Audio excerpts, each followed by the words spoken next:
In the world of artificial intelligence, we often draw parallels from various aspects of human life to better understand and implement algorithms.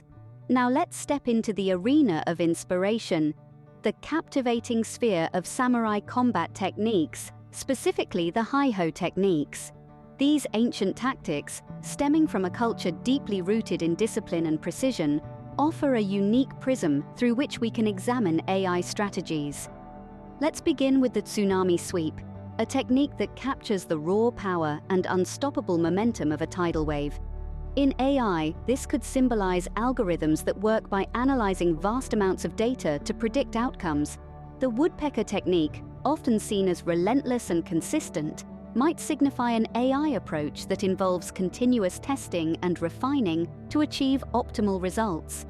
The smoke dragon, with its elusive and unpredictable nature, echoes the idea of AI algorithms that adapt and learn from new, unforeseen scenarios. Similarly, the tornado strike and cyclonic fury techniques, for their whirlwind speed and power, might allude to fast-paced AI processing and decision-making capabilities. The blood lever and razor wind techniques, famous for their precision and sharpness, could parallel AI strategies that focus on and detail-oriented tasks. The power ream and tiger leap, techniques involving strength and agility, can represent the and flexibility of AI systems. The quieus ictus, a technique embodying silence and sudden impact, may metaphorically signify AI algorithms designed for stealth or sudden, impactful actions. Lastly, the kami storm and scorpion tail techniques, embodying divine wrath and lethal precision respectively, could denote AI strategies aimed at complex problem-solving or delivering precise results, even under challenging conditions. By viewing AI through the lens of samurai combat techniques, we glean a more nuanced understanding of the capabilities AI possesses. Each technique, each strategy, paints a richly detailed picture of how AI algorithms can function. Stay tuned as we delve deeper into this intriguing comparison. When a samurai becomes a Grand Master, his status within the clan will have progressed to the point where the head sensei will be willing to instruct him in the execution of a secret and deadly fighting maneuver. This method, or Hiho, is unique to the clan, and so only one can be selected. They are listed in no particular order. All of the following techniques are performed with samurai swords: tsunami sweep, woodpecker, smoke dragon, tornado strike, blood lever, razor wind, cyclonic fury, power ream, tiger leap, quis ictus, kami storm, scorpion tail. Daisho mastery must be taken if this skill is to be learned. A strength of at least 18 is required for this skill to be mastered. Acrobatics must be taken to allow the samurai to perform this Hiho. Requires master duelist for selection. Reflex training must have been previously mastered for selection of this Hiho. Tsunami sweep. This Hiho is performed by sweeping an opponent's feet from under him/her and in one swift motion diving atop him/her while surgically slashing horizontally across the throat. A normal attack versus defense roll is made, and if successful, it is followed by a roll on d20, attempting to attack of samurai, strength of opponent. If this proves effective, it increases the likelihood of a critical hit by 3. It can only be completed every 2d4 rounds. After being struck by a successful tsunami sweep, the opponent is left in the prone position. If attempted and this technique does not succeed, it may be re-attempted in d4 rounds. Woodpecker. After a deliberate blow with the katana that is designed more to hold the victim in place than to damage him/her, the samurai stabs furiously with his wakizashi into the abdomen. It takes a little time to position for the woodpecker. It can only be executed every d6 rounds. The samurai's defense is normal when dealing with the opponent he is using the technique on. For all other characters, it will be 0. Smoke dragon. This complex routine involves many deceptive sword strokes and feigns. For one full round, the samurai deceives his opponent with false blows and circular swings. The samurai gains +3 defense for this round. In the following round, he unleashes an unexpected attack at an unguarded region. It translates to +10 attack for that round. It is a technique that can be practiced continuously, though it requires the initial round to mislead the opponent. Tornado strike. After gathering power and momentum in a tight circular defensive pattern for one round, the samurai then unleashes a mighty blow that increases armor bypass and damage by +3. Although requiring much focus and stamina, Tornado Strike can be mustered every second round. Bloodlever, samurai who study this skill usually have the hilts of their wakizashi either constructed of solid euphorium or heavily reinforced with euphorium glazing. Some have even gone to the extent of fitting standard force fields to them. The reason for this is inherent to the technique. More to follow. Statistically speaking, the bloodlever technique increases the damage inflicted by the wakizashi by a staggering 3 times. It's a high-risk, high-reward strategy where the samurai's defenses remain normal against his direct opponent, but drop to 0 against all others. Once the maneuver is completed, the samurai wrenches his wakizashi free and quickly assumes one of the many fighting stances at his disposal. The intense concentration and physical exertion required for this technique means it takes about D4 rounds before the samurai can perform the bloodlever again. If the initial strike does not hit and/or penetrate, worry not. The samurai can attempt the bloodlever again in the following round. In closing, it's worth noting that some samurai prefer to use katanas, which have no non-bladed side, such as the seer katana or the volcanic katana. These samurai have found a way to modify these weapons so that on the trailing edge there is a dead spot, a carefully crafted section used to strike the hilt. No matter the weapon, the bloodlever technique is a true testament to the samurai's skill and ingenuity. Ever wondered how a samurai can take down multiple opponents in a single strike? Enter the razor wind technique. When more than one opponent engages in melee combat with a samurai who has mastered this technique, and the samurai manages to slay the first with a single blow, bringing their health points to -3 or lower, he is then granted another attack against the remaining enemy. This is a visual spectacle of the sword slicing through the first enemy, and then, in a seamless motion, continuing its deadly arc towards the second. What's more, if the second opponent should meet the same fate, another foe in melee may be targeted. The razor wind can be executed in any round where the conditions for it exist. However, every silver lining has its cloud. A -2 penalty is suffered from the armor bypass for every additional body slashed through. This is to represent the decreasing momentum and force of the blade as it cuts through multiple opponents. So, while it's a deadly technique, its effectiveness diminishes with each successive opponent. But in the right hands, razor wind can swiftly turn the tide of battle in the samurai's favor.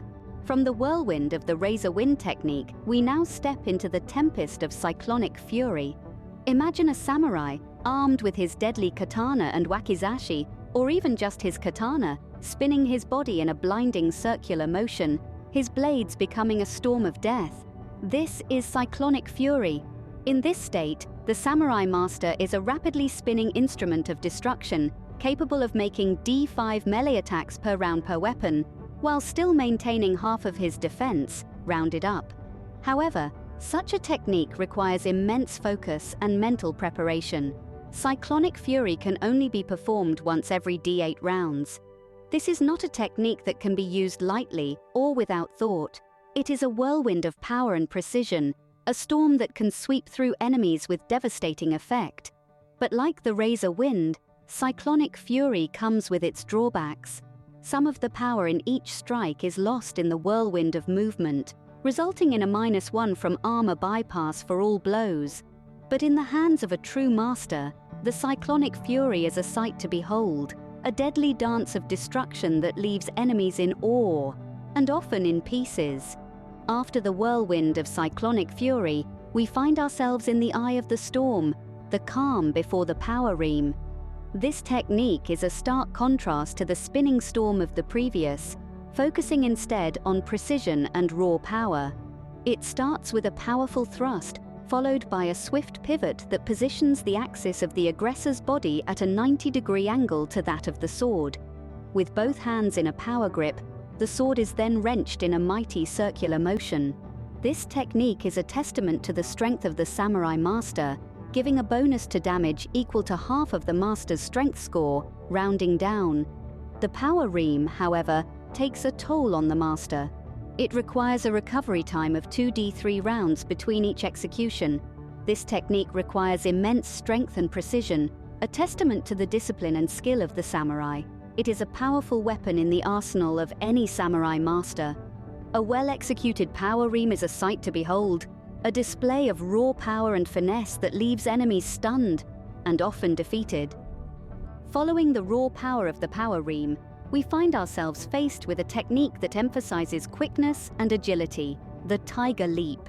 This technique allows the samurai master to traverse their full running distance and execute any of their available melee techniques in the same round. A seamless blend of strength, speed, and finesse, the Tiger Leap is a testament to the samurai's adaptability on the battlefield. Acrobatics is a prerequisite for learning this skill, as it involves the samurai swiftly leaping and rolling into an attack position. The agility and speed required for this technique are not for the faint of heart, nor the weak of body. The samurai must be in peak physical condition, their body a well-oiled machine ready to spring into action at a moment's notice. As an added bonus, the strenuous sprint training involved in mastering the Tiger Leap increases the samurai's maximum running rate by +3 per round. This is not just a technique, it's a lifestyle, a commitment to agility and speed that will serve the samurai well in all aspects of their training. In conclusion, the Tiger Leap is a technique that requires a lot of agility and speed, but when mastered, it becomes a powerful tool in the samurai's arsenal, allowing them to close the distance between themselves and their enemies in the blink of an eye. It is a technique that truly embodies the spirit of the tiger, swift, agile, and deadly. Following the swift and agile Tiger Leap, we now move on to a technique that requires precision and timing, known as the Kies Ictus. Translated from a very ancient pre-Ancien dialect, Kies Ictus means death lunge. The samurai master executes this technique with a short series of blows, designed to lower and deflect the opponent's guard. When the timing is just right, the samurai master vigorously lunges their katana towards their foe's eye sockets. This is a precision attack, the preceding blows against the opponent's weapon, rendering it less able to block the Kies Ictus. It takes a few seconds to deceive an opponent into lowering their guard after the initial execution of this Hiho. As such, it can be performed only once every d10 rounds.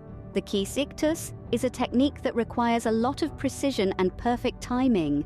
However, when executed correctly, it becomes a deadly weapon in the samurai master's arsenal. Following the precision of the Kies Ictus, we transition to a technique that demands immense focus and spiritual energy, the Kami Storm. To initiate this technique, the samurai master carefully arches their back until the katana nearly touches the back of their calves. As they hold this position, they concentrate their spiritual energy, preparing for the strike that is about to come. This preparatory phase takes a complete round, where the samurai's defense remains normal. The following strike is not aimed to inflict severe damage. It's a controlled, ranged strike designed to pierce the opponent's armor without cutting too deeply, which could risk jarring the katana out of the samurai's hands. The true power of the Kami Storm lies in its ability to bypass armor, granting a bonus +6 to armor bypass. This powerful technique can be executed every second round. The Kami Storm is a testament to the samurai's control over their weapon and their spiritual energy. It's not about causing the most damage, but about striking where it counts, making it a valuable addition to any samurai master's repertoire. From the spiritual prowess of the Kami Storm, we now move to a technique that requires both agility and precision, the Scorpion Tail. This Hiho technique allows a samurai master to perform an additional attack, a reverse thrust, against a second opponent engaged in melee combat. Picture this: a samurai is surrounded by multiple adversaries. He performs any attack he is capable of on his primary enemy. As the round comes to a close, he swiftly executes a reverse stab at a second opponent. This is the Scorpion Tail. This technique can be performed in any round, but it's important to remember that the Scorpion Tail cannot be directed at the same foe that took your primary attack. It's a testament to the samurai's agility and precision, and a powerful tool when facing multiple opponents. The scorpion tail is not just about the strength of the attack, but also about the ability to manage the battlefield, making it an invaluable technique in any samurai master's arsenal.